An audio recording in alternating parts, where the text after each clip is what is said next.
I never believed in ghosts. Still don't, actually.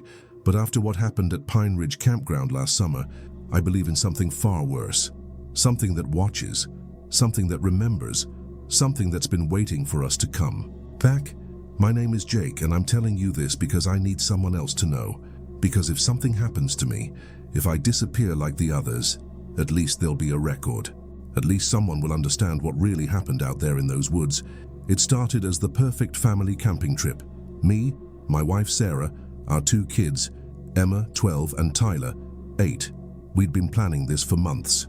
Pine Ridge Campground in northern Michigan. Supposed to be this amazing place with pristine lakes and hiking trails. The kind of place where you disconnect from technology and reconnect with nature. The drive up was perfect. Kids singing in the back seat. Sarah reading off funny reviews on her phone. "Listen to this one," she said, laughing. "Great camping spot, but don't forget to pack extra batteries for your flashlight. The nights get darker than you'd expect." We all laughed. City folk, right? We had no idea how dark things really get. We arrived at Pine Ridge around 4 in the afternoon. Golden hour. The kind of light that makes everything look like a movie scene. Our campsite was number 47, tucked back in the trees with a perfect view of the lake. The camp host, this older guy named Frank, helped us get situated. "You folks picked a good spot," Frank said, his voice carrying this weird edge I couldn't place. Real quiet, real private. While Sarah and I set up the tent, the kids went exploring. That's when Emma found it. "Dad, look what I found." She came running back, holding something in her hands. It was an old disposable camera, the kind they used to sell at gas stations. Bright yellow plastic, scratched up like it had been buried for a while. "Where'd you find that?" I asked. "By the fire pit. It was like half buried under some leaves." Sarah looked at it. "Think it still works?" I shook it, heard the film roll inside. "Feels like there's still some pictures left on it." Tyler bounced, on his toes. "Can we use it, please?" "I don't know, buddy. It's not ours. But it was just sitting there," Emma said. "Whoever left it probably forgot about it." Sarah shrugged. "What's the harm? If there are pictures on it, maybe we can figure out who it belongs to." So we kept it, used it to take a few pictures of our setup. The kids posing by the lake, Sarah, and me roasting marshmallows. Normal family stuff. We finished the roll that night and I tucked it away in our cooler, planning to get it developed when we got home. The first night was perfect. We made s'mores, told ghost stories, watched the stars. The kids fell asleep in the tent around 10. Sarah and I stayed up by the fire, talking about everything and nothing. City noise is constant. You don't realize how constant until it's gone. Out there, the silence was so complete, it felt like the whole world was holding its breath. "This is nice," Sarah said, leaning against me. "We should do this more often." "Yeah," I agreed. "Maybe make it an annual thing." That's when we heard it. A sound like a camera shutter. Click. Mechanical and sharp in the quiet night. We both froze. Looked around. Nothing. Just trees and shadows and the dying campfire. "Did you hear that?" Sarah whispered. "Probably just the fire settling," I said, but my voice sounded wrong even to me. We heard it again. Click. Closer this time. "That's not the fire," Sarah said, her grip tightening on my arm. I grabbed the flashlight and swept it across the campsite. Nothing. Just our tent, our car, the dark line of trees beyond our little circle of light. "Hello?" I called out. "Is someone there?" Silence. Then from somewhere in the darkness, a voice, barely a whisper. Smile. Sarah's fingernails dug into my arm. "Jake, we need to go. Now." But I was already moving, flashlight beam cutting through the darkness as I searched for whoever was out there. The beam caught something, a flash of white.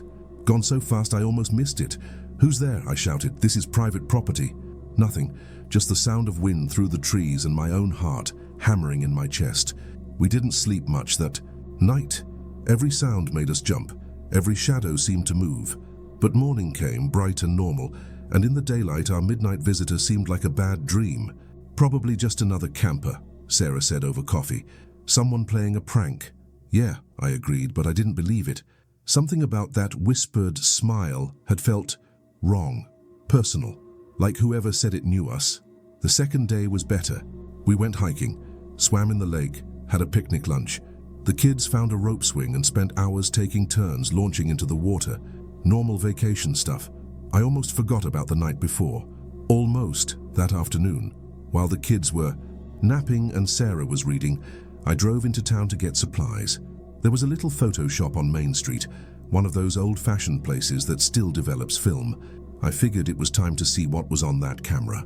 The woman behind the counter was maybe 60, with silver hair and kind eyes. "Film developing?" she asked. "Don't see much of that anymore. Found this old camera at our campsite," I explained. "Thought maybe we could figure out who it belongs to." She took the camera and popped it open. "Looks like a full roll. Give me about an hour." I killed time at the local diner, had a burger and tried to shake the weird feeling that had been following me around since we got to Pine Ridge. Small-town diners are supposed to be friendly, right? Full of locals who want to chat with tourists, but everyone in there kept glancing at me, whispering, like they knew something I didn't.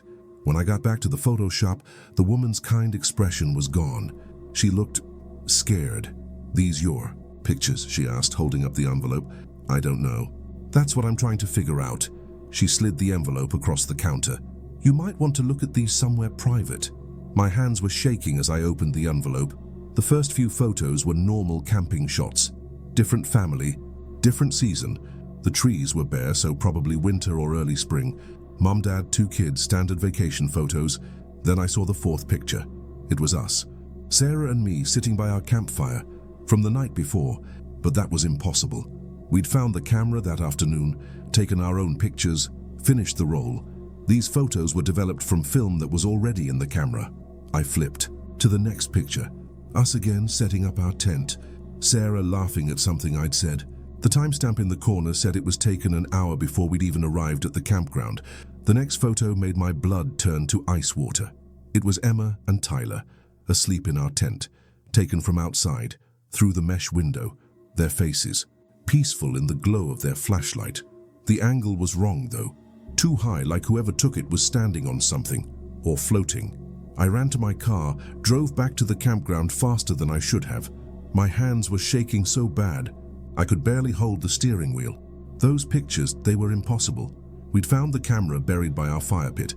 Someone would have had to dig it up, take pictures of us, then bury it again for Emma to find. But who? And why? Sarah was making dinner when I got back. The kids were playing cards in the tent, everything normal, everything safe. How'd the supply run go? Sarah asked. I looked at her.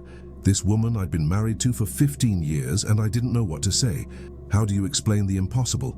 How do you tell someone that you've been watched, photographed, stalked by something that seems to exist outside the normal rules of time and space? Fine, I said. Just fine. But I showed her the pictures that night, after the kids were asleep. Watched her face go white as she flipped through them. This is us, she whispered. But we just got here yesterday. I know, and this one... She held up the photo of the kids sleeping. When was this taken? According to the timestamp, about an hour ago. She looked at our tent, then back at the photo. Jake, this is impossible. I know. We need to leave, right now. And go where? What if it follows us? That's when we heard it again. Click. The mechanical sound of a camera shutter. Closer this time. Right outside our tent. Sarah grabbed my arm. Jake. I grabbed the flashlight and unzipped the tent flap. Swept the beam across our campsite. Nothing. Just our dying fire and the wall of trees beyond. But there, on the picnic table, was another camera. Same yellow plastic, same scratched up surface, like someone had just placed it there. Stay here, I told Sarah, but she was already grabbing her phone.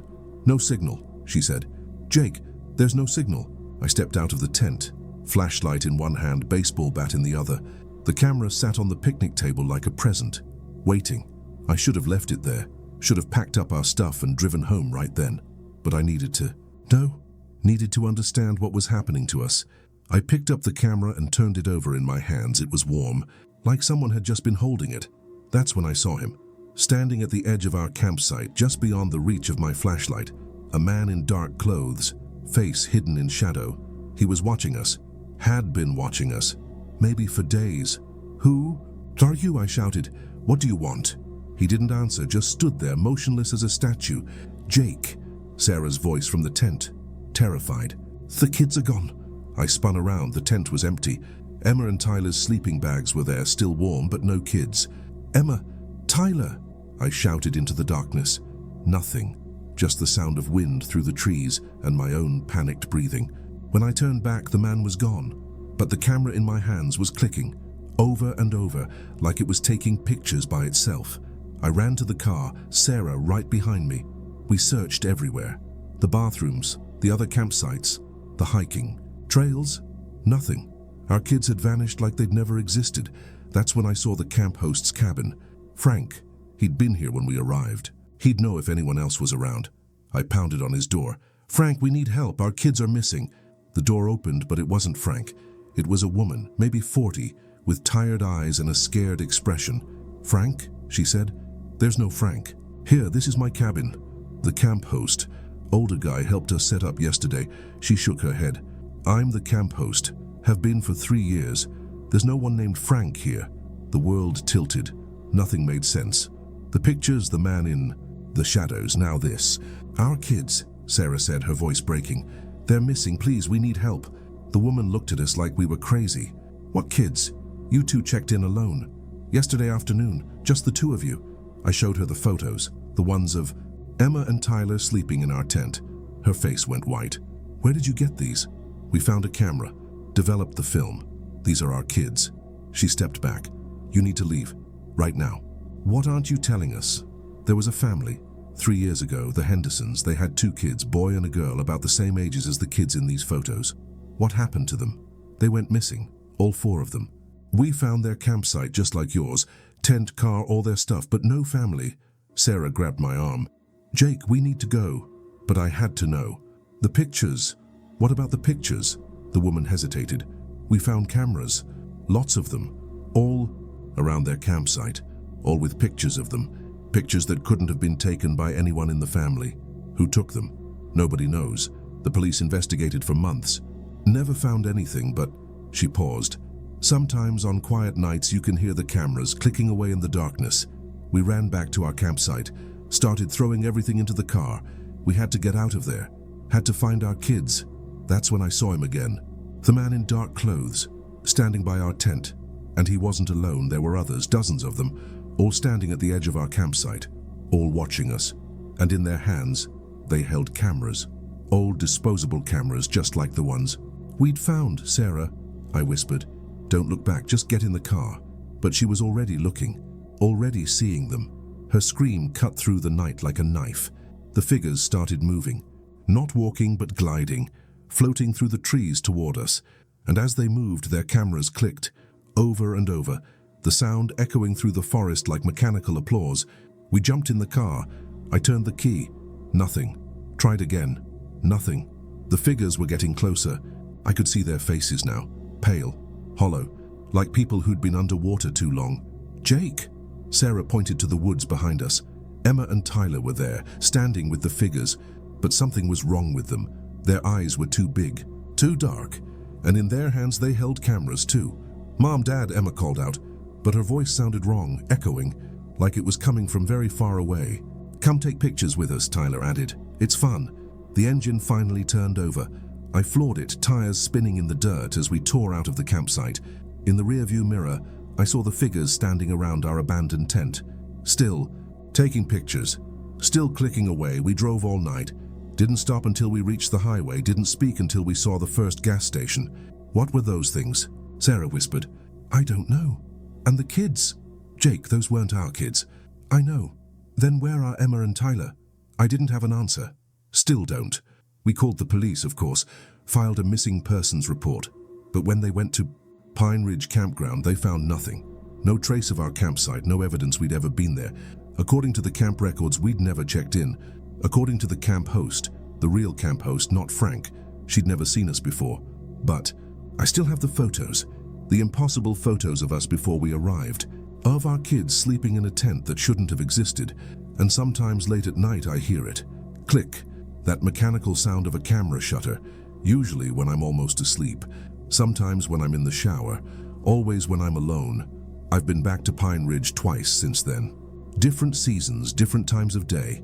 The campground is always empty, closed according to the signs.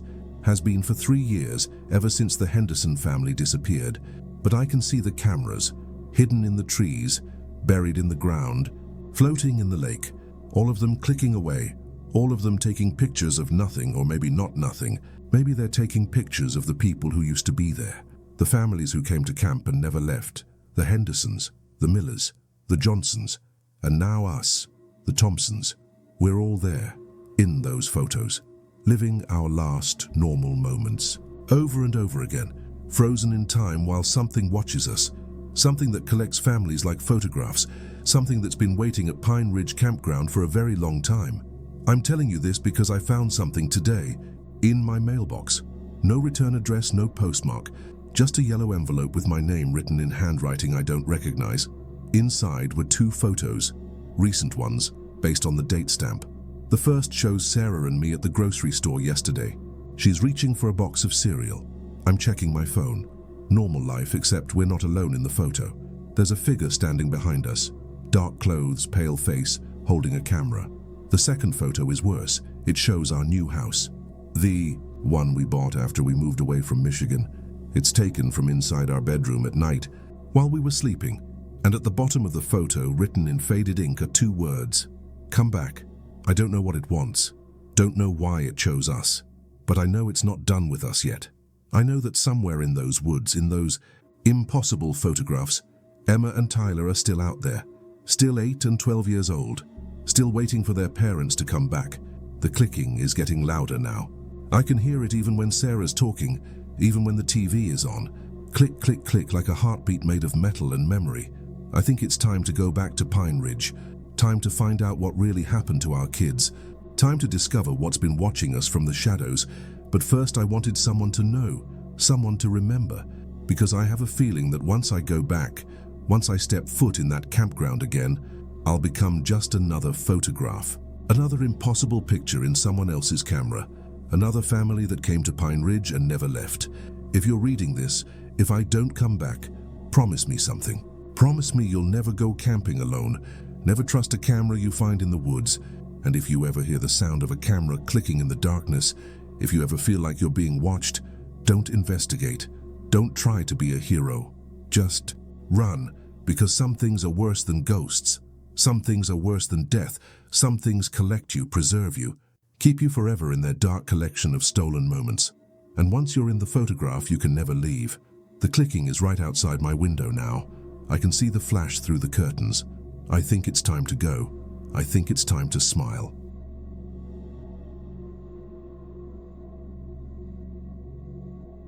Technology doesn't lie.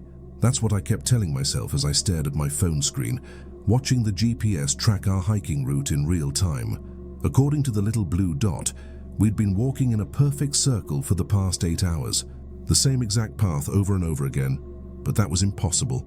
We'd been hiking straight, following the trail markers, moving in one direction the entire time. My name is Marcus, and I need to tell you about the worst day of my life. The day I learned that some prisons don't have walls. Some cages are made of trees and sky and technology that turns against you when you need it most. It started as a simple day hike. Me, my girlfriend Lisa, and our friend Derek. We'd planned it for weeks. Cascade Falls Trail in Oregon. Supposed to be a moderate 6-mile round trip to one of the most beautiful waterfalls in the Pacific Northwest. Perfect for a Saturday adventure. GPS says we should hit the falls in about 2 hours, I told them, as we started up the trail that morning. The weather was perfect. Sunny, cool, with that crisp October air that makes you feel like you could hike forever. Lisa adjusted her backpack straps. I love how peaceful it is out here. No cell towers, no Wi-Fi, just us and nature. Derek laughed. Speak for yourself.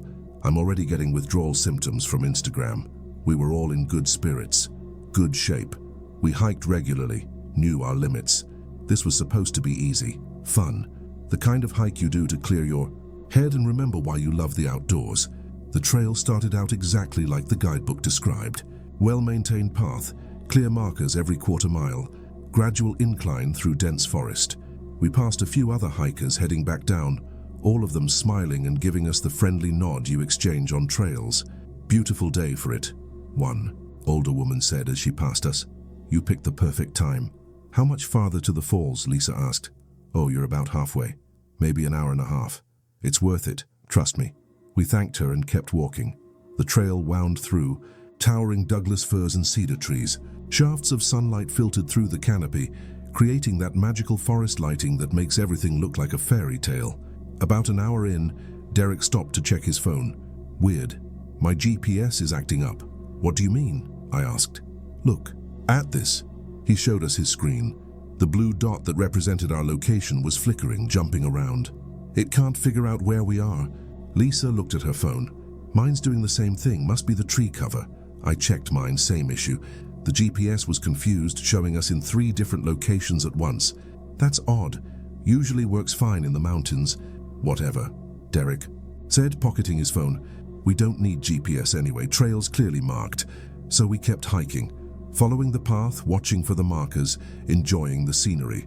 Everything normal, everything perfect, until we saw the parking lot. That's weird, Lisa said, stopping dead in her tracks. Isn't that where we started? I looked down the hill through the trees. There was our car, Derek's blue Honda Civic, parked in the same spot we'd left it 3 hours ago. That's impossible, Derek said. We've been hiking uphill the whole time. I pulled out my phone and checked the GPS. It was working now, showing our location clearly. According to the map, we were right back where we started, but the elevation tracker showed we'd climbed over 200 feet. This doesn't make sense, I said. The trail doesn't loop back to the parking lot. Lisa was already pulling out her phone, taking screenshots of the GPS data. Look at this. It says we've hiked 4.2 miles, but we're back at the beginning. Must be a glitch, Derek said, but his voice sounded uncertain. GPS gets confused sometimes. I opened the trail map on my phone. Cascade Falls Trail was a simple out-and-back route. No loops. No way to accidentally circle back to the start. Guys, I said slowly, I think we took a wrong turn somewhere. Where? Lisa asked. We've been on the main trail the whole time, following the markers. She was right. We'd been careful. We'd seen the trail markers every quarter mile. White blazes on trees, small wooden signs with arrows. We hadn't deviated from the path. Maybe we should head back, Derek suggested. Try again. But I was already checking the time. 2:30 p.m. We'd been hiking for 3.5 hours. We'd planned to be at the falls by now, starting our descent. Let's give it one more try, I said. But this time let's pay extra attention to the markers. So we started over. Same trailhead, same path, same markers. But this time I was watching everything. Every tree, every rock, every turn in the trail. I set my phone to track our route. In real time, taking screenshots every few minutes. The first hour was identical to our morning hike. Same scenery, same gradual incline, same trail markers. But I noticed something that made my stomach clench. We passed the same fallen log, the same distinctive rock formation, the same twisted tree that looked like it was reaching for the sky. Guys, I said, stopping to catch my breath. I think we're hiking the same section of trail. What do you mean? Lisa asked. I showed them the screenshots on my phone. Look, this rock formation, we passed it this morning, and this fallen log. It's the same one. Derek looked around. All forests look the same, man, rocks and trees, easy to get confused. No, I said, my voice getting sharper. This is the exact same spot. Look at the trail marker. I pointed to a wooden sign nailed to a tree. Trail 47, Cascade Falls, 2.5 miles. We saw this exact sign this morning. Lisa checked her phone. Marcus is right. GPS says we've hiked 2.1 miles. We should be past this point. This is seriously messed up, Derek muttered, but he was trying to sound casual, trying not to panic. I was past casual. I was past not panicking.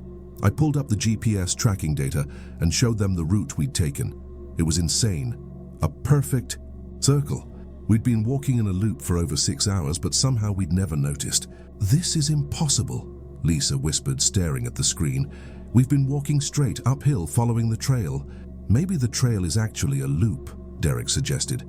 Maybe the map is wrong. But I'd done my research. I'd read the trail. Descriptions. Looked at the elevation profiles, checked the reviews. Cascade Falls Trail was 6.2 miles round trip. Out and back. No loops. We need to call for help, I said, pulling out my phone. No signal. Not even one bar. Guys, Lisa said, her voice tight with fear. Look at the time. I looked at my phone. 5:47 p.m. We'd been hiking for over 8 hours. The sun was getting low, casting long shadows through the trees. We need to get back to the car, Derek said. Before dark. Which way? I asked. If we've been walking in circles, how do we know which direction leads back? That's when we saw them. Other hikers. A family of 4. walking toward us on the trail. Mom, Dad, 2 kids, maybe 10 and 12 years old. They looked tired, scared. "Excuse me," the father called out. "Are you guys lost too?" My blood went cold. "What do you mean, lost?" The mother spoke up. "We've been hiking for 6 hours. We keep ending up back at the same spot. Our GPS says we're walking in circles." "How long have you been out here?" I asked. "We started this morning," the father said. "Around 8 a.m. I looked at Lisa. We'd started at 10 a.m. This family had been hiking for almost 10 hours. "Have you seen the parking lot?" Derek asked. "We keep ending up back where we started." The father nodded grimly. 3 times. We've seen our car 3 times, but every time we try to hike back to it, we end up somewhere else." The mother was looking at her phone, scrolling through GPS data. "This doesn't make sense. Look at this." She showed us her screen. "We've walked 12.3 miles, but we're in the exact same spot we started." "So that's impossible," Derek said, but his voice was shaking now. "Tell that to my feet," the father replied. "My kids are exhausted. We're running out of water." I looked at the kids. They were sitting on a fallen log, sharing a granola bar. They looked tired and scared, but they were being brave for their parents.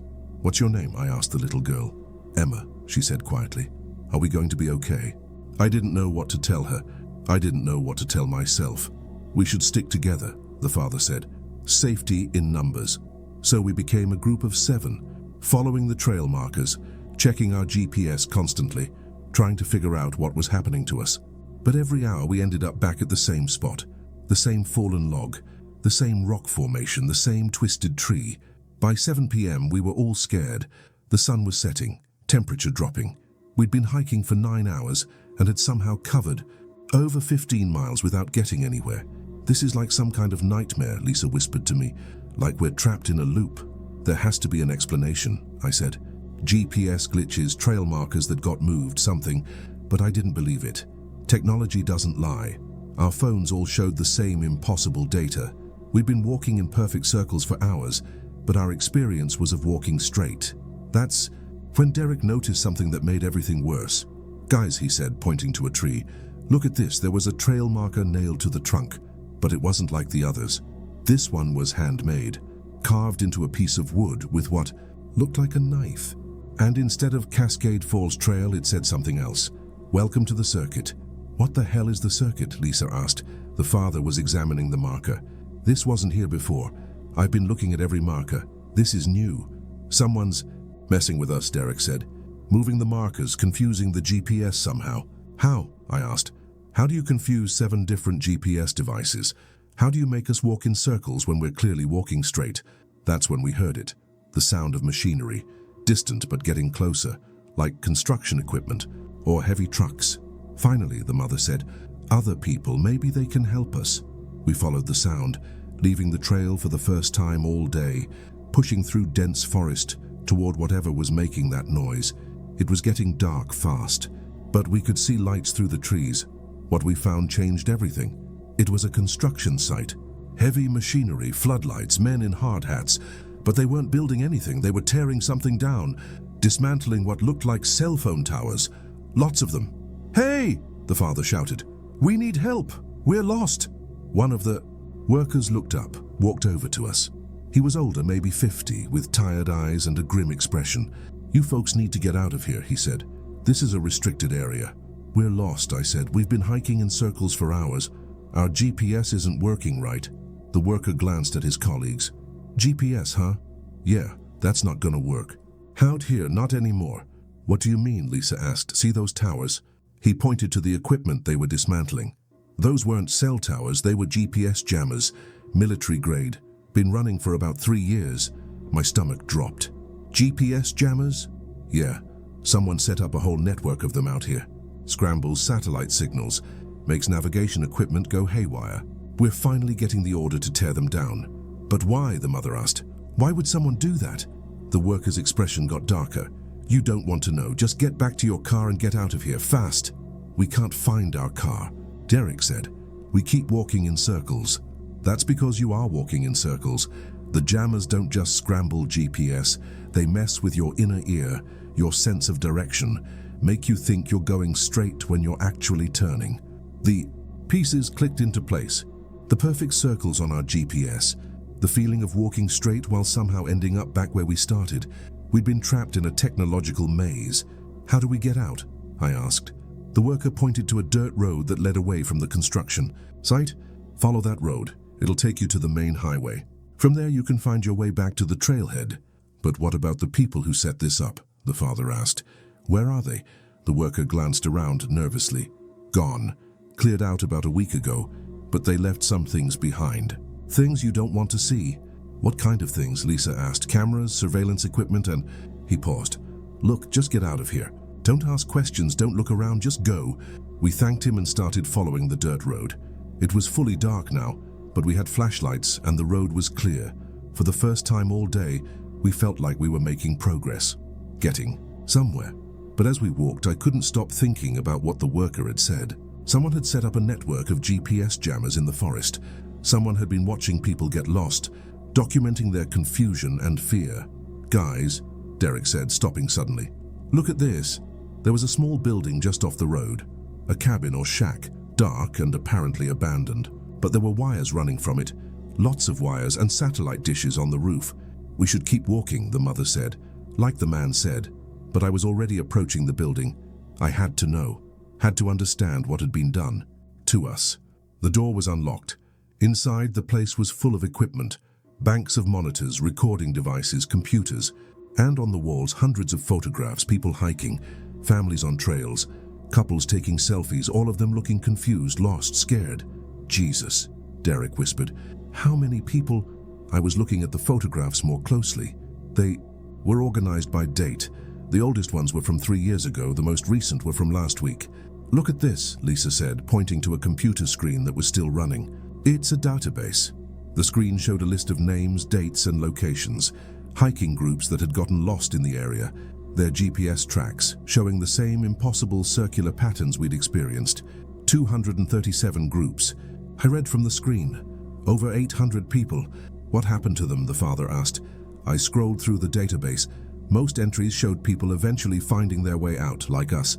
But some didn't. Some just ended with a timestamp. And the word collected. We need to call the police, the mother said. No signal, Derek said, checking his phone. Still being jammed. That's when we heard it. The sound of vehicles approaching, multiple engines getting closer fast. Someone's coming, Lisa whispered. Looked out the window. Headlights were moving up the dirt road toward the cabin. 3 or 4 vehicles moving fast. We need to go, I said. Now. We ran out the back of the cabin into the forest. Behind us we could hear car doors slamming, voices shouting. Whoever had been running this operation was back. We ran through the dark woods, following the road from a distance. The family with the kids was struggling to keep up, but we couldn't slow down. We could hear people searching for us, calling out. They're coming, the little boy said, tears in his voice. Stay quiet, his father whispered. Stay close. We reached the highway after what felt like hours. Flagged down a passing car. The driver was a local, knew the area. He called the police on his cell phone while driving us back to the trailhead. Our cars were still there, untouched, like we'd never left. 12 hours, I said, looking at my phone. We were out there for 12 hours. The police came. We told them everything. About the GPS jammers, the cabin, the photographs. They found the construction site, but it was empty. The workers were gone. The equipment was gone, like it had never existed. The cabin was empty too. No computers, no photographs, no evidence of what we'd seen. Must have been hallucinations, one officer suggested. Dehydration, exhaustion, panic makes people see things. But I know what we saw. I know what happened to us. The news reported it as a rescue operation. 7 hikers lost due to GPS malfunction. Everyone found safe. The jammers were mentioned briefly, explained as illegal equipment used by marijuana growers to avoid detection. But I did my research afterward. I found other stories. Other hiking groups that got lost in the same area. Always the same pattern. GPS malfunction, circular routes, hours of confusion, and sometimes people who never came back. The database I saw had over 200 entries, but only about half of those groups were ever officially reported as rescued. I think about Emma, the little girl who asked if she was going to be okay. I think about all the families in those photographs. All the people who got lost in the circuit and never found their way out. I think about the word collected in that database. I don't hike anymore. Can't bring myself to trust GPS, to go anywhere without cell service. But sometimes, late at night, I wonder what would have happened if we hadn't found that construction site. If we'd kept walking in circles until we collapsed from exhaustion, would we have been collected too? Lisa and I broke up 6 months later. She said she couldn't handle the paranoia, the way I checked my phone constantly, the way I flinched whenever. GPS gave us unexpected directions. Derek moved to the city. Says he's done with nature forever, but I keep thinking about those photographs on the wall, all those lost, scared faces, all those families who just wanted to see a waterfall, have a nice day in the forest. I keep thinking about the people who set up the circuit, who they were, what they wanted, where they went, and I keep wondering if they're still out there, in some other forest, some other trail, setting up their equipment, waiting for the next group of hikers to get lost. Technology doesn't lie. That's what I used to believe. Now I know better. Now I know that sometimes the most dangerous predators are the ones who use our trust in technology against us, who turn our phones into prison cells and our hiking trails into hunting grounds. So, if you're planning a hike, if you're heading into the wilderness, remember this. Always tell someone where you're going. Always carry a compass. And if your GPS starts acting strange, if you find yourself walking in circles, don't trust the technology. Trust your instincts and run. It started simple enough. Me and 3 friends, Dave, Lisa, and Tony, decided to do a weekend camping trip. We'd been planning it for weeks. Devil's Canyon in Arizona. Remote, beautiful. The kind of place where you can see every star in the sky. We packed all our gear, loaded up Dave's truck, and headed out on Friday afternoon. The drive was perfect. Music playing, windows down, everyone excited. Lisa was reading trail maps, Tony was cracking jokes. Dave was talking about the fish he was going to catch. Normal friend stuff. The kind of memories that feel solid, you know? Real. We reached the campground around sunset. Prime time for setting up camp. The ranger station was closed, but there was a self-pay station where you drop your money in an envelope. Site number 23. I remember writing our names on that envelope. Marcus, Dave, Lisa, Tony. 4 friends on a weekend adventure. Our campsite was perfect. Tucked into a grove of pine trees with a clear view of the canyon. We set up our tents, built a fire, cooked dinner over the flames. Lisa brought her guitar and played while we roasted marshmallows. Tony told ghost stories that made us all laugh. Dave showed off his new camping gear. It felt like the beginning of an amazing weekend. The first night was incredible. Clear skies, million stars. That perfect silence you only get in the wilderness. We stayed up late talking about everything and nothing. College memories, future plans, relationship drama. The kind of deep conversations that happen around campfires. I remember falling asleep in my tent around midnight. The sound of wind through the pines. The distant hoot of an owl. Perfect camping night. That's when everything went wrong. I woke up to voices, lots of them, and flashlight beams cutting through the darkness. My watch said 3:17 a.m. Hello? I called out, unzipping my tent. Is everything okay? That's when I saw them. A dozen people in hiking gear, carrying flashlights, radios, first aid kits. They looked official, professional, like a search and rescue team.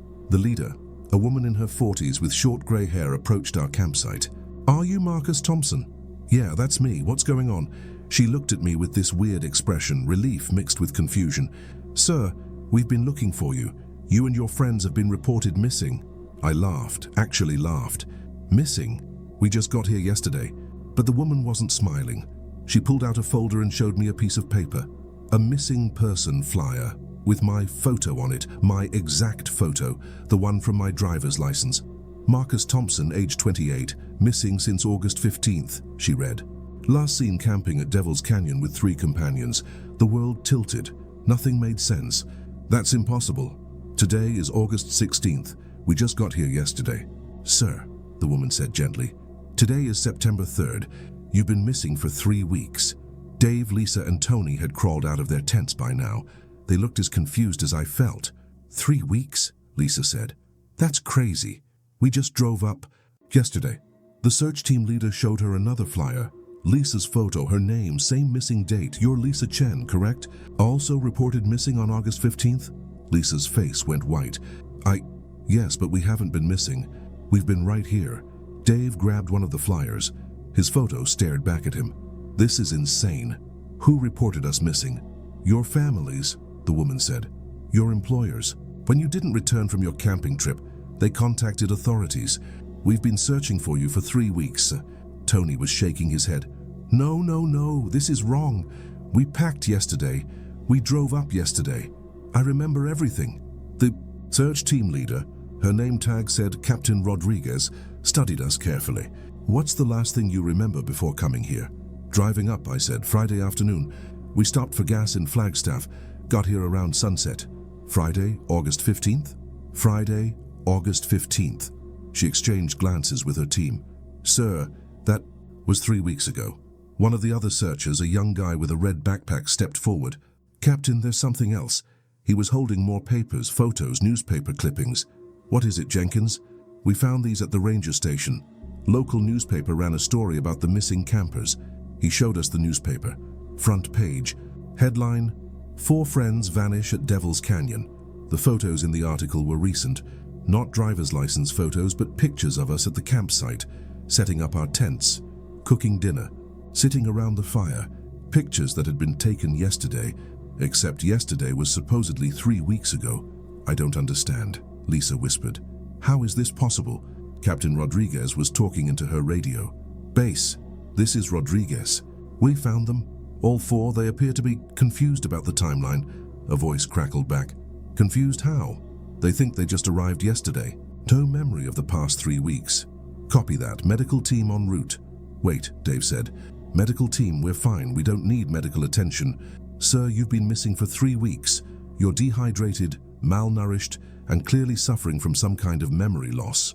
I looked down at myself. At my clothes, they look normal, clean. The same outfit I'd put on yesterday morning. But yesterday was 3 weeks ago. How do we look malnourished? Tony asked. We look the same as always.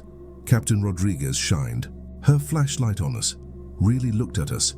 Her expression changed. Became worried. Jenkins, she said quietly. Get the satellite phone. We need to call this in. What's wrong? I asked. She didn't answer. Just kept staring at us like we were ghosts. That's when I noticed something else.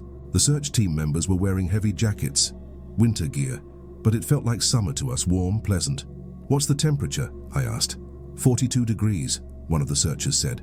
There's a cold front moving through. But I wasn't. Cold? None of us were cold. We were dressed for summer camping and we felt fine. Sir, Captain Rodriguez said, I need you to look at something.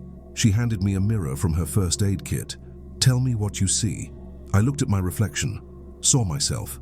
Same face, same hair, same everything. But there was something wrong with my eyes. They were too bright, too clear, like they were reflecting light that wasn't there. I look normal, I said, but my voice sounded uncertain. Sir, when was the last time you ate? Yesterday we had hamburgers for dinner. And before that? I tried to remember, tried to think back to the day before our camping trip, but it was fuzzy, like trying to remember a dream.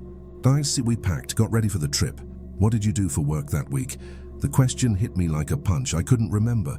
Couldn't remember going to work, talking to co-workers, any of the normal stuff that fills up a week. I started, then stopped. Where did I work? I knew I had a job. I could picture an office, a desk, but the details were gone. Lisa was having the same problem. I can't remember last week or the week before.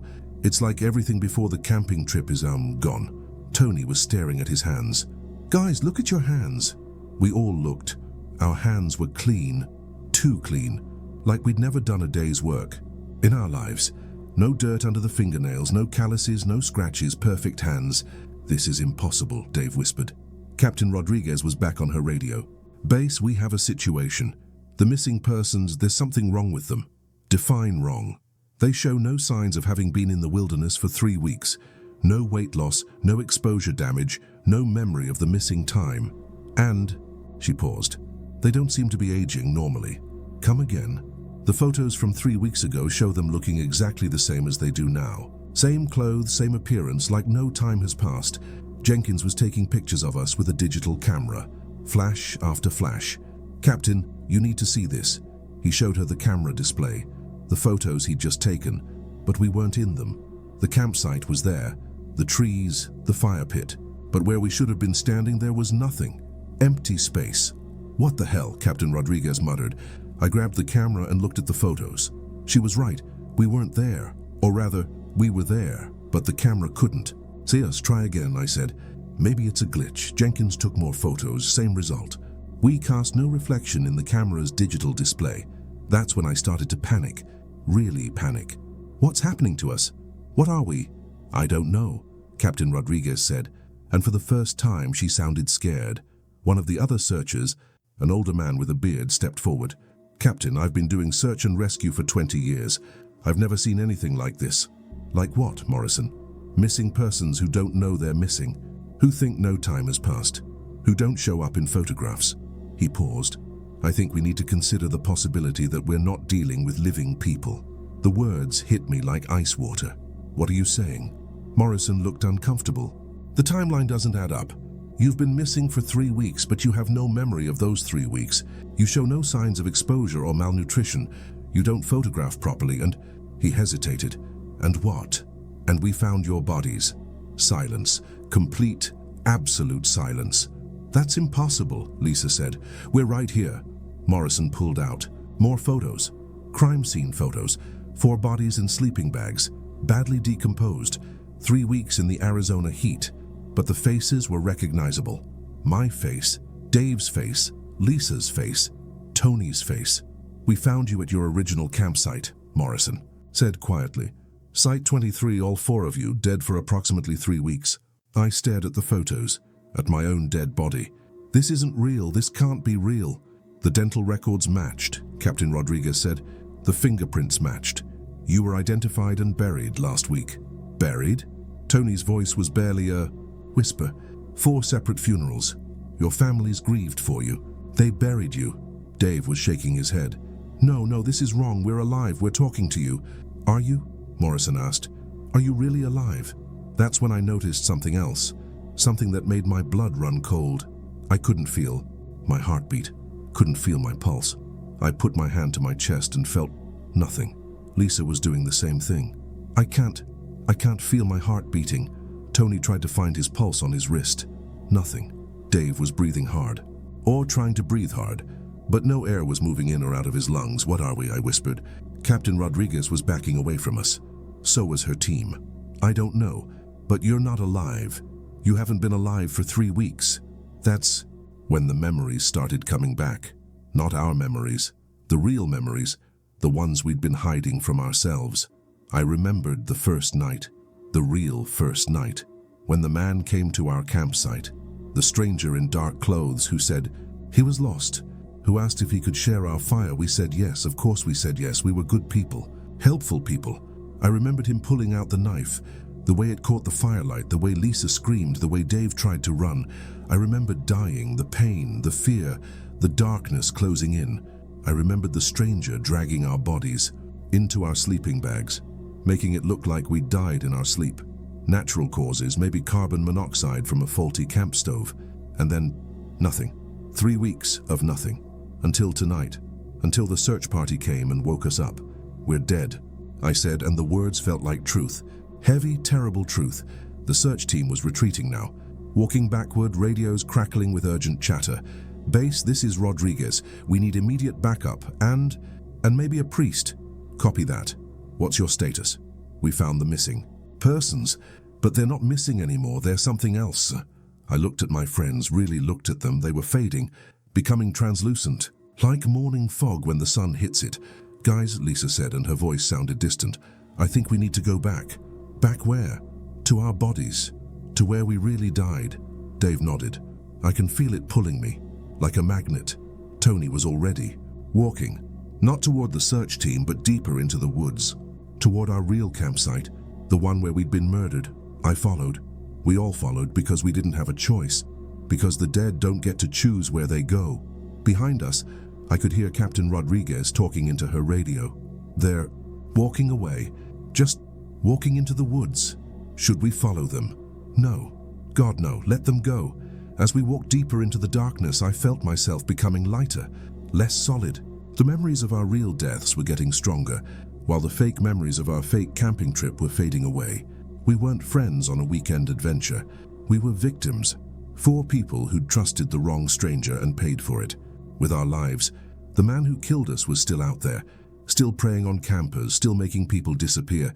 But sometimes, when search parties come looking, the dead wake up. The dead remember being alive. The dead play out their last normal moments over and over again, trying to make sense of what happened to them. We reached our real campsite.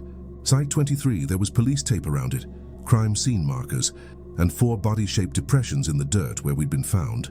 "This is where we belong," Lisa said. Her voice was barely a whisper now.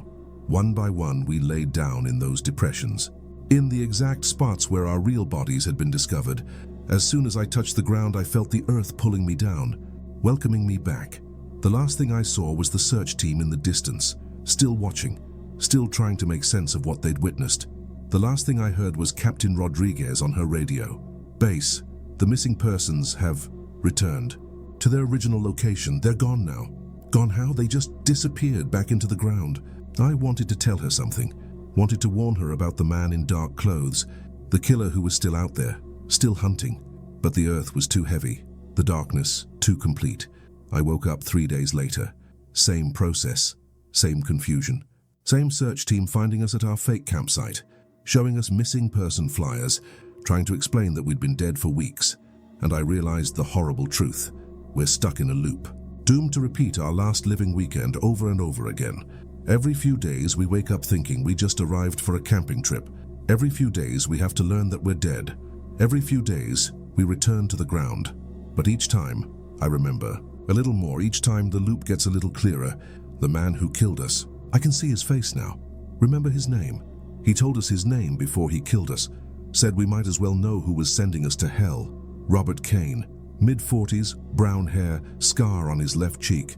Drives a dark blue pickup truck with Arizona plates. He's killed others, lots of others. I can see them sometimes in the spaces between loops. Other dead campers stuck in their own cycles of death and discovery. The search teams find us every few days, always the same confusion, always the same impossible situation. Missing persons who don't know they're missing. Dead people who think they're alive. And every time we have to learn the truth all over again. But I'm telling you this because I think I'm getting stronger. Each loop, I remember more. Each time, I can hold on to consciousness a little longer. Maybe, someday I'll be strong enough to warn people, to stop Robert Kane before he kills again. Or maybe I'll just keep waking up at that fake campsite, confused and lost, until the end of time. Either way, I need you to know. I need someone to remember that we existed, that we were real people with real lives before we became whatever we are now. Marcus Thompson, 28. Dave Rodriguez, 30. Lisa Chen, 26.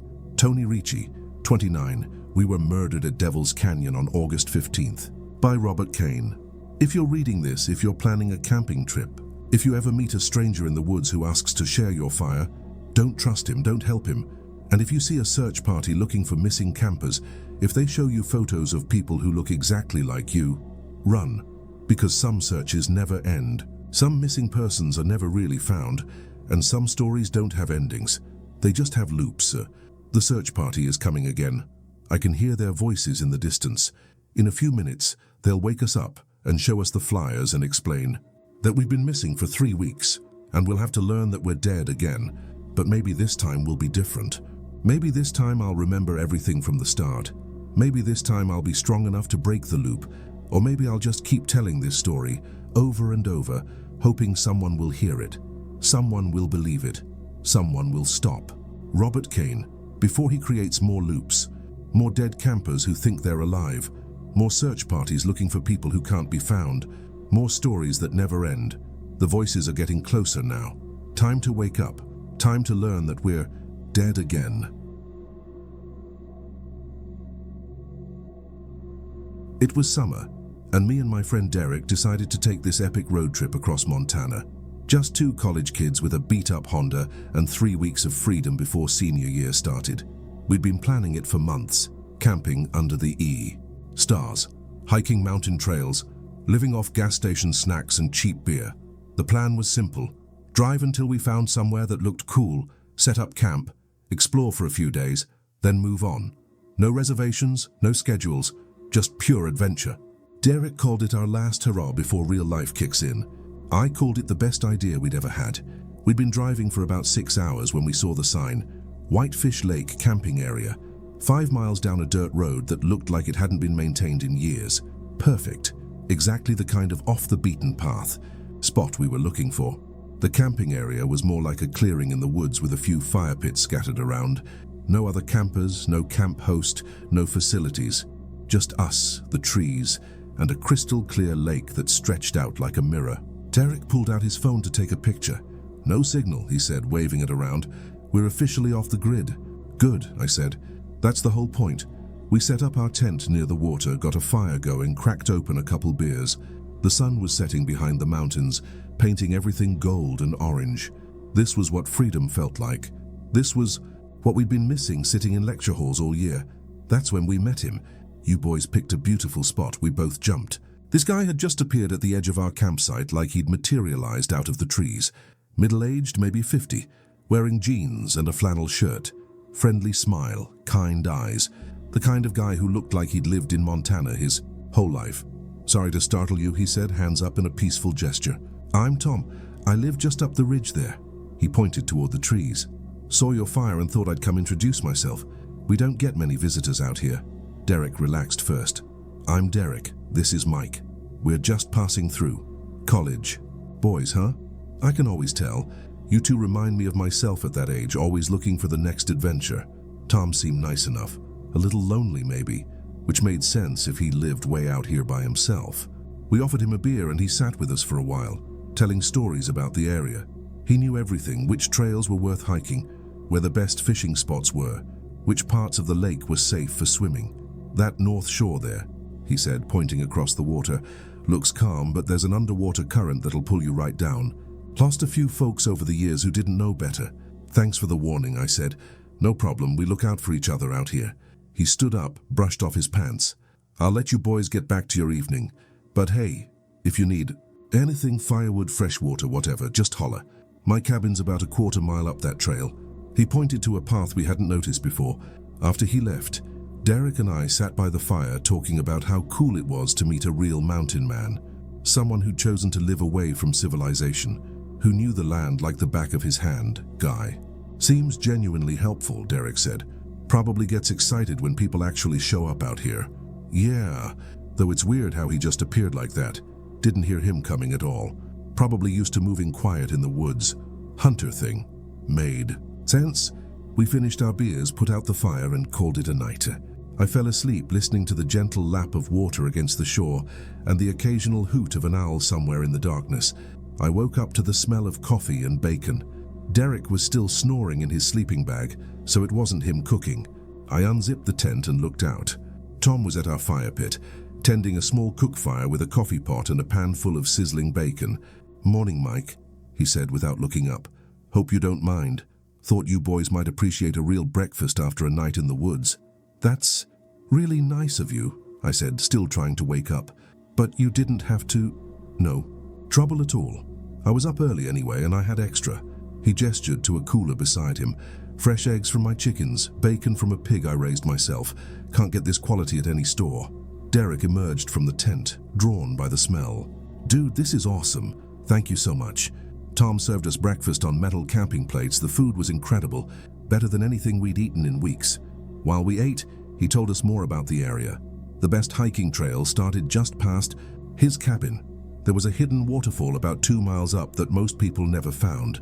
The fishing was amazing if you knew the right spots. "You boys planning to stay a few days?" he asked. "That was the idea," Derek said. "If that's okay with you." "More than okay. It's nice having some company. Gets quiet out here." After breakfast, Tom packed up his cooking gear. "I'll leave you to your adventures, but remember, if you need anything at all, just come find me." As he walked away, disappearing into the trees as quietly as he'd appeared, I felt grateful but also a little confused. Who goes to that much trouble for complete strangers? "That was amazing," Derek said, finishing the last of his bacon. "We should do something nice for him.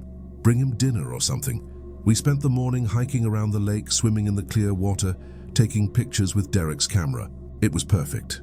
Exactly what we'd hoped for, but I couldn't shake the feeling that something was off about Tom. Not bad exactly, just too good to be true. That afternoon, we decided to check out the waterfall Tom had mentioned. We followed. The trail passed where he said his cabin was, but we didn't see any cabin. Just more trees and wilderness, maybe we'd missed it. The waterfall was incredible, hidden in a rocky canyon, cascading down maybe 50 feet into a crystal pool. We spent hours there jumping off rocks, exploring the caves behind the falls. It was like our own private paradise. When we got back to camp that evening, there was a cooler sitting by our fire pit. Inside were steaks, potatoes, corn on the cob, and a bottle of wine. A note tucked under the wine bottle read, "Thought you might enjoy a real meal after all that hiking." "Enjoy, Tom?" "This is getting weird," I said. Derek was already firing up our camp stove. "Weird how? The guy's being nice." "Too nice. We're complete strangers. Why is he doing all this? Maybe he's just lonely. Maybe he likes having people around. But where's his cabin?" We hiked right past where he said it was. "Didn't see anything." Derek shrugged. "We probably just missed it. It's easy to get turned around in the woods." That night, after we'd eaten Tom's steaks and finished half the wine, I had the strangest dream. I was walking through the forest, following a path I'd never seen before. The trees got thicker and darker as I walked until I couldn't see the sky anymore. Then I came to a clearing with a small cabin in the center. Tom was sitting on the porch, but he looked different, older, sadder, and afraid. "I shouldn't have come here," he said in the dream. "You need to leave tonight." "Why?" I asked. "What's wrong?" "He makes me do it," Tom said. "I don't want to, but he makes me. Every time." "Who makes you do what?" But Tom just shook his head and pointed behind me. I turned around and saw a figure standing at the edge of the clearing, tall, thin, dressed in dark clothes. I couldn't see his face, but I could feel him watching me, studying me. "Run," Tom whispered, "before it's too late." I woke up gasping, covered in sweat. Derek was still asleep beside me, snoring peacefully. Outside the tent, I could hear something moving around our campsite. Footsteps. Quiet, but definitely there. I grabbed my flashlight and slowly unzipped the tent flap, swept the beam across our camp. Nothing, just our dying fire and the dark line of trees beyond. But there on the picnic table was another cooler and a note. I should have woken Derek up, should have grabbed our stuff and left right then, but curiosity got the better of me. I walked over to the table and read the note. "Having car trouble, need your help. Come to the cabin at first light. Follow the red markers on the trees." Tom, red markers? I looked around with my flashlight and saw them. Small pieces of red cloth tied to tree branches, leading away from our campsite into the woods. They definitely hadn't been there before. In the cooler was breakfast for two and another bottle of wine. But this time, there was something else. A photograph. It showed me and Derek setting up our tent when we first arrived, but the angle was wrong, too high. Like someone had been watching us from up in the trees. My hands started shaking. I looked at the photo again, studying it carefully. In the background, barely visible in the shadows, was a figure, tall and thin, just like in my dream. "Derek," I whispered, shaking my friend awake. "We need to go right now." "What? Why?" He sat up, rubbing his eyes. I showed him the photo. "Look at this. Someone's been watching us." Derek looked at the picture, then at me. "Mike, this is just a picture of us setting up camp. I don't see anything weird." "The figure in the background, don't you see it?" Derek looked again, squinting in the flashlight beam. "I don't see any figure. Are you feeling okay? You look pale. Was I losing my mind?" I looked at the photo again. The shadowy figure was still there, clear as day, but Derek couldn't see it. "We need to find Tom," I said. "Something's wrong." "Wrong how?" "I had this dream. He was trying to warn us about something. And now this photo." Derek stood up, put his hand on my shoulder. "Dude, you're freaking out over nothing. Tom's been nothing but nice to us.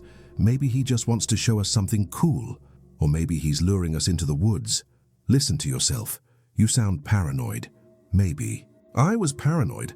Maybe the isolation was getting to me, but something in my gut was screaming that we needed to leave, that we were in danger. "Please," I said, "let's just pack up and go, find another campsite." Derek sighed. "Look, how about this? We go see what Tom wants, help him with his car trouble, then decide if we want to stay or move on. Fair?" It wasn't fair. It was the exact opposite of what every horror movie had taught me. Never investigate the mysterious note. Never follow the trail into the dark woods. Never trust the helpful stranger who knows too much about your life. But Derek was my best friend, and he was right. I was probably overreacting. At first light, we followed the red markers deeper into the forest than we'd been before. The trail wound through thick pine trees, up steep hills, around rocky outcrops.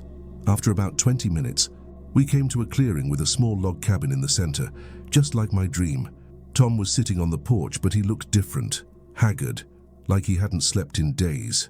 When he saw us coming, he stood up quickly. "You came," he said, and I couldn't tell if he sounded relieved or terrified. "You said you needed help with your car," Derek said. Yes, the car." Tom's eyes darted around the clearing like he was looking for something. It's around back." We followed him behind the cabin. There was no car, just more trees and a small shed that looked like it hadn't been used in years. "Tom," I said slowly, "where's your car?" His shoulders slumped. When he turned around, I saw tears in his eyes. "There is no car," he whispered. I'm so sorry." That's when we heard it. A slow clap coming from the trees behind us. Someone was applauding. "Very good, Tom," a voice said. "You did exactly what I told you." The figure from my dream stepped out of the shadows. Tall, thin, dressed in dark clothes, but now I could see his face. Pale skin, sunken eyes, a smile that made my blood freeze. "Who are you?" Derek demanded, but his voice was shaking. "I'm someone who appreciates hospitality," the man said. "And Tom here has been so very hospitable, haven't you, Tom?" Tom was crying now. "I didn't want to. Please, you have to believe me. He made me do it." "Made you do what?" I asked, though part of me already knew. He collects people," Tom said. "Young people who come camping alone. I help him because if I don't, he kills my family." The tall man laughed. "Tom's wife and daughter are very much alive for now. They live in town, you know. Nice little house on Maple Street. His daughter just started high school. Lovely girl. Would hate for anything to happen to her." "You're sick," Derek said. "I'm practical," the man replied. "Tom provides a service. He makes visitors feel welcome, comfortable, trusting, and in return, his family stays safe." I looked at Tom, understanding, flooding through me. "The food, the wine, the helpful advice, you were fattening us up, making you comfortable," Tom said. "Making you want to stay, making you—" He couldn't finish. "Making you easy to catch," the tall man finished. "Two young men, alone in the wilderness. No one knows where they are. Perfect." Derek and I exchanged, "Look." We were both thinking the same thing. "Run." We bolted in opposite directions. I heard Derek crashing through the trees to my left, the tall man shouting something behind us. I ran harder than I'd ever run in my life, branches whipping at my face, roots trying to trip me up. I could hear footsteps behind me, getting closer. That's when Tom appeared in front of me, blocking my path. "I'm sorry," he said, grabbing my arms.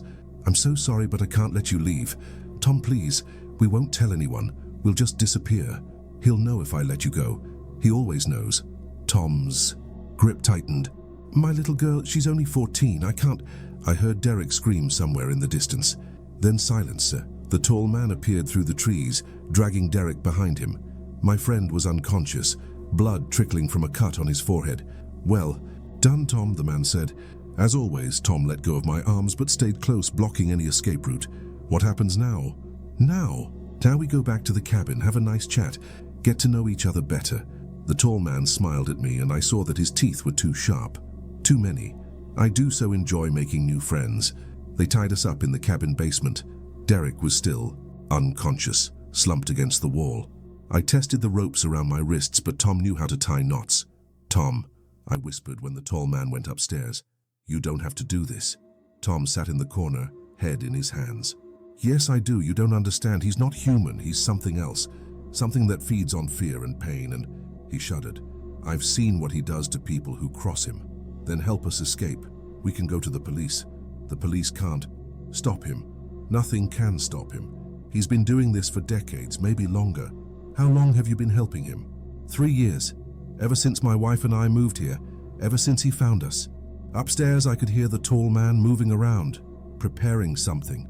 The smell of cooking meat drifted down through the floorboards. "He makes me watch sometimes," Tom said, his voice barely audible. "Makes me participate. Says it's part of our deal." Derek started to wake up, groaning and trying to sit up straighter. "Mike, where are we?" "Tom's cabin." "We're in trouble, Derek. Serious trouble." The tall man's footsteps on the stairs. He was coming back down. "Boys," he called out in a sing-song voice, "dinner's ready." He untied us one at a time, Tom holding a gun on us while he worked. I noticed Tom's hands were shaking so badly he could barely hold the weapon. "Upstairs," the tall man ordered. "Let's eat." The main room of the cabin was set up like a dining room. A table with 4 chairs, plates and silverware, candles burning. It would have been cozy if not for the circumstances. "Sit," he said, gesturing to 2 chairs across from each other. The smell of cooking meat was stronger up here. My stomach turned. When I realized what was on the plates, "I'm not eating that," Derek said. "Oh, but you are," the tall man replied. "We all are. It's only polite." Tom sat down heavily in his chair. I could see tears streaming down his face. "Tom doesn't enjoy our dinner parties," the tall man explained. "But he participates anyway. Don't you, Tom?" Tom nodded miserably and picked up his fork. That's when I understood. The meat on our plates. The other campers Tom had helped lure here. The tall man wasn't just killing people. He was making Tom eat them. 3 years, the tall man continued conversationally. 37 visitors. Tom has quite the appetite now, don't you, Tom? Tom made a choking sound and ran for the bathroom. We could hear him throwing up. "He'll be back," the tall man said calmly. "He always comes back. His family, you understand." Powerful motivation. I looked at Derek, saw my own terror reflected in his eyes. We had to get out of here, had to find a way. "You're wondering how," the tall man said, as if reading my thoughts. "How to escape, how to overpower me." He smiled. "Many have tried, all have failed." "What are you?" Derek asked. "I'm hungry," the man replied. "Always hungry. And this remote location provides such wonderful privacy for my meals." Tom came back from the bathroom, wiping his mouth with a towel. His face was grey. "Feeling better?" the tall man asked. "Good. Now, where were we?" That's when the lights went out. In the darkness, I heard chairs scraping, footsteps, Derek shouting my name, a gunshot, then silence. When my eyes adjusted, I could see moonlight streaming through the windows. The tall man was gone. Tom was on the floor, the gun beside him. And Derek was untying the ropes from his ankles. "How?" I whispered. "Tom," Derek said. "He cut the power, shot the lock off the door, told me to run." Tom was conscious, but barely. When he saw us looking at him, he grabbed my shirt. "He's not gone," Tom whispered. "Never gone. Just hunting. You have minutes, maybe less." "Come with us," I said. Tom shook his head. "Can't. My family. He'll kill them if I leave. We'll get help. Call the police." "Police can't help. He owns them too. Or kills them. Same difference." Derek was pulling me toward the door. "We have to go now." Tom pressed something into my hand, a key. "My truck. Behind the shed, get to town, tell my wife and tell her I'm sorry." We ran. Through the forest, following the red markers back toward our campsite. Behind us, I could hear something crashing through the trees. Something big. Something that definitely wasn't human. Tom's truck was exactly where he'd said it would be. An old Ford, rusted and dented, but it started on the first try.